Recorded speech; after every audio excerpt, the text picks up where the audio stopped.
ദുബായിൽ പൊതുഗതാഗത സംവിധാനം കൂടുതൽ കാര്യക്ഷമമാക്കുന്നതിനായി 4 പുതിയ ബസ് റൂട്ടുകൾ കൂടി ആരംഭിക്കാൻ റോഡ്സ് ആൻഡ് ട്രാൻസ്പോർട്ട് അതോറിറ്റി തീരുമാനിച്ചു. ഈ മാസം 17 മുതൽ പുതിയ സർവീസുകൾ നിലവിൽ വരും. ഇതോടൊപ്പം യാത്രക്കാരുടെ ആവശ്യങ്ങൾ പരിഗണിച്ച് നിലവിലുള്ള 13 ബസ് റൂട്ടുകളിലും മാറ്റങ്ങൾ ഉണ്ടാകും.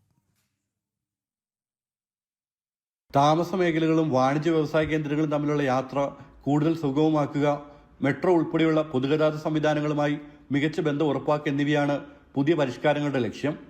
ഈ മാസം 17 മുതൽ ദുബായിൽ പുതിയ ബസ് സർവീസുകൾ നിലവിൽ വരുന്നതിനൊപ്പം നിലവിലുള്ള 13 ബസ് റൂട്ടുകളിലും മാറ്റങ്ങൾ നടപ്പാക്കും. പുതിയ റൂട്ടായ 35 ഇന്റർനാഷണൽ സിറ്റിയെയും ദുബായ് സിലിക്കൺ ഒയാസിസിനെയും ബന്ധിപ്പിക്കും. റൂട്ട് 85 അൽക്കൂസ് അൽക്കേൽ ഗേറ്റിൽ നിന്ന് Dubai international city metro station വരെ സർവീസ് നടത്തും.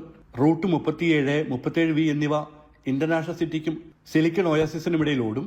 പുതിയ റൂട്ടുകളും മാറ്റം വരുത്തിയ സർവീസുകളും മനസ്സിലാക്കി യാത്രകൾ മുൻകൂട്ടി ആസൂത്രണം ചെയ്യണമെന്നും പൊതുഗതാഗത സംവിധാനം പരമാവധി പ്രയോജനപ്പെടുത്തണമെന്നും RTA യാത്രക്കാരോട് അഭ്യർത്ഥിച്ചു. ജനം, ദുബായ്.